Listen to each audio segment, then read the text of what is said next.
रानीपुर की वादियां मानो धरती पर स्वर्ग का टुकड़ा हो। हवा में सरसों के खेतों की मीठी खुशबू घुली रहती थी और दूर दूर तक हरे भरे खेत लहलहाते थे। इन वादियों के आंचल में बसा था एक छोटा सा गांव चंपापुर। यहां रहते थे दो भाई बहन, मीरा और कृष्णा। मीरा गांव के मुखिया रघुवीर सिंह की इकलौती बेटी थी। वो अपनी खूबसूरती के लिए जितनी जानी जाती थी, उससे कहीं ज्यादा अपने स्वतंत्र विचारों और तेज दिमाग के लिए जानी जाती थी। गांव के स्कूल की पढ़ाई पूरी करने के बाद शहर जाने और आगे की पढ़ाई करने का उसका सपना था। कृष्णा मीरा से 2 साल छोटा था। वो मीरा जैसा पढ़ा लिखा नहीं था, लेकिन जमीन से जुड़ा हुआ मेहनती किसान था। सुबह से शाम तक खेतों में काम करता और शाम ढलते ही मित्रों के साथ बैठकर हंसी मजाक करता। मीरा और कृष्णा दोनों एक दूसरे के पूरक थे। मीरा कृष्णा को नई नई बातें बताती और कृष्णा मीरा को गांव की मिट्टी की खुशबू से जोड़े रखता। उनकी जिंदगी खुशियों से भरी थी। शाम ढलते ही उनका घर हंसी खुशी से गूंज उठता था। रघुवीर सिंह अपनी बेटी को बहुत प्यार करता था और उसके सपनों को पूरा करने के लिए हर मुमकिन मदद करने को तैयार था। गांव वाले भी मीरा को लाडली मानते थे, लेकिन भाग्य को कुछ और ही मंजूर था। एक दिन गांव में अफवाहों का बाजार गर्म हो गया। चर्चा थी कि गांव में जल्द ही नील की खेती शुरू होने वाली है। गांव वालों को समझ नहीं आ रहा था कि आखिर नील की खेती है क्या। कुछ ही दिनों बाद जमींदार लाल सिंह अपने सिपाहियों के साथ चंपापुर पहुंचा। लाल सिंह एक लालची और क्रूर आदमी था। गांव वालों को देखते ही उसका मुंह टेढ़ा हो गया। वो ऊंची आवाज में बोला, मैं लाल सिंह, इस इलाके का जमींदार।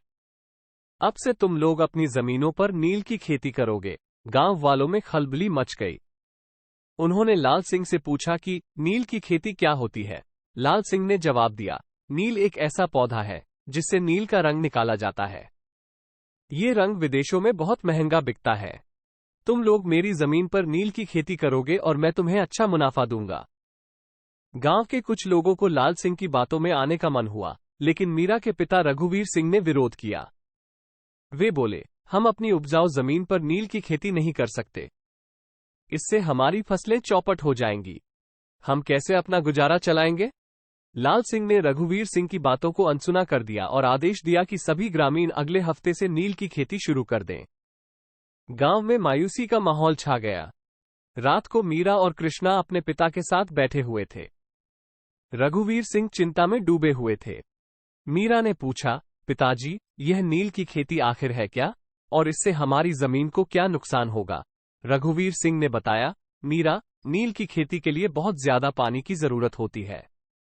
इसके लिए उपजाऊ जमीन को लगातार सींचना पड़ता है, जिससे जमीन की उर्वरा शक्ति कम हो जाती है। कुछ ही सालों में जमीन बंजर हो जाती है और उसमें कोई भी फसल नहीं उग पाती। कृष्णा गुस्से से बोला, लेकिन वो लाल सिंह हमारी जमीन को बंजर कैसे बना सकता है। हम ऐसा होने नहीं देंगे। मीरा ने सोचते हुए कहा, हमें कुछ करना होगा। गांव वालों को लाल सिंह के खिलाफ एकजुट होना होगा। अगले कुछ दिनों में चंपापुर में गुस्से का आग सुलगने लगा था। मीरा ने गांव के अन्य युवाओं के साथ मिलकर विरोध सभाएं आयोजित की। उन्होंने ग्रामीणों को लाल सिंह के झांसे में न आने के लिए समझाया। मीरा के तेजस्वी भाषणों और कृष्णा की मेहनत से ग्रामीण एकजुट होने लगे। एक शाम गांव के बड़े बूढ़े, महिलाएं और बच्चे सब इकट्ठे हुए। रघुवीर सिंह ने सभी को बताया कि लाल सिंह के आदमी अगले दिन गांव वालों को नील की खेती सिखाने आने वाले हैं। मीरा ने आगे बढ़कर कहा, हम लाल सिंह के आदमियों को गांव में घुसने नहीं देंगे।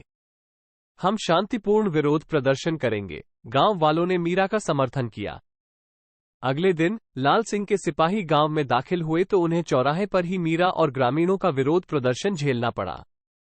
मीरा ने नारे लगाए, हमारी जमीन, हमारा हक, नील की खेती नहीं चलेगी।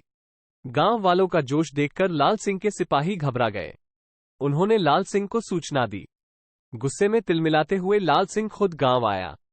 उसने रघुवीर सिंह को धमकाया और मीरा को गिरफ्तार करने का आदेश दिया। गांव वाले भड़क उठे। वे रघुवीर सिंह और मीरा के सामने खड़े हो गए। तभी गांव के सबसे बुजुर्ग व्यक्ति रामदास ने बीच बचाव किया। उन्होंने लाल सिंह को समझाने की कोशिश की, लेकिन लाल सिंह किसी की बात सुनने को तैयार नहीं था। आखिरकार गुस्से में आकर लाल सिंह ने अपने सिपाहियों को आदेश दिया कि वे मीरा को गिरफ्तार कर लें। सिपाहियों ने मीरा को पकड़ लिया। कृष्णा अपनी बहन को बचाने के लिए आगे बढ़ा, लेकिन उसे भी सिपाहियों ने दबोच लिया। गांव वालों में हाथापाई शुरू हो गई। रघुवीर सिंह भी सिपाहियों से भिड़ गए। हालात बिगड़ते देख रामदास ने जोर से आवाज लगाई, शांत रहो, हिंसा का रास्ता मत लो। रामदास के शब्दों का जादू चला। गांव वाले शांत हो गए। मीरा को आंसू भरी आंखों से अपने पिता और भाई को देखते हुए सिपाहियों के साथ जाना पड़ा। गांव में सन्नाटा छा गया। उस रात किसी को भी नींद नहीं आई। रघुवीर सिंह अपनी बेटी की रिहाई के लिए उपाय सोच रहे थे।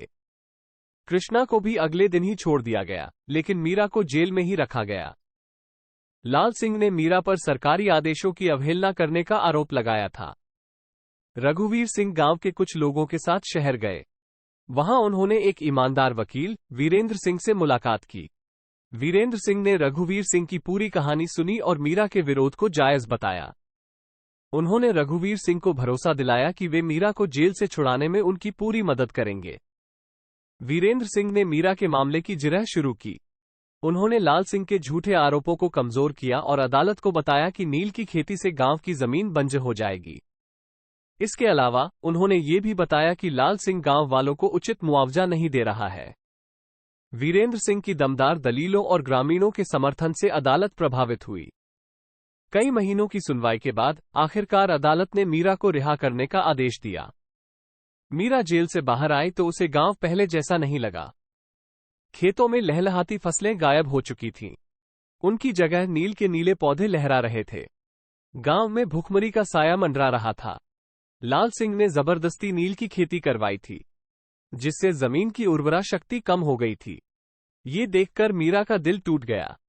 उसने गांव वालों को इकट्ठा किया और कहा, हमें हार नहीं माननी है, मिलकर इस मुश्किल से बाहर निकलना है। गांव वालों ने मीरा का साथ दिया। कृष्णा ने गांव के युवाओं को इकट्ठा किया और उन्हें प्राकृतिक खेती के तरीके सीखने के लिए प्रेरित किया। वीरेंद्र सिंह ने भी गांव वालों की मदद के लिए शहर से कुछ कृषि विशेषज्ञों को बुलाया। धीरे धीरे गांव वालों ने प्राकृतिक खेती अपनानी शुरू कर दी। उन्होंने सब्जियों और फलों की खेती की, साथ ही मधुमक्खी पालन और मछली पालन भी शुरू किया। कृष्णा ने गांव के युवाओं को मिट्टी के बर्तन बनाने और हथकरघा बुनाई का हुनर सिखाया। कुछ ही सालों में चंपापुर की तस्वीर बदल गई। गांव फिर से हरा भरा हो गया। ग्रामीणों के पास रोजगार के नए साधन आ गए थे। उनकी आय बढ़ी और जिंदगी खुशहाली से भर गई। एक शाम खेतों के पास खड़े होकर मीरा, कृष्णा और वीरेंद्र सूर्यास्त के रंगों को निहार रहे थे। मीरा ने कृष्णा की तरफ देखा और मुस्कुराए। कृष्णा भी उसका हाथ थाम लिया। वीरेंद्र समझ गया। उसने मुस्कुराते हुए कहा, मुझे खुशी है कि मैंने आप दोनों की मदद की। मीरा और कृष्णा ने वीरेंद्र को धन्यवाद दिया। उनकी लड़ाई ने उन्हें न सिर्फ गांव को बचाया था, बल्कि उनके दिलों को भी एक कर दिया था। कुछ समय बाद गांव में मीरा और कृष्णा की शादी धूमधाम से हुई। वीरेंद्र भी शादी में शामिल हुआ और उसने मीरा व कृष्णा को शुभकामनाएं दी। चंपापुर फिर से खुशियों से गूंज उठा। मीरा, कृष्णा और वीरेंद्र की कहानी गांव वालों के लिए प्रेरणा बन गई। ये कहानी साहस, त्याग और प्रेम की ताकत को दर्शाती है। ये बताती है कि एकजुट होकर कैसे किसी भी मुश्किल का सामना किया जा सकता है और प्रकृति के साथ सद्भाव बनाकर खुशहाल जीवन जिया जा सकता है।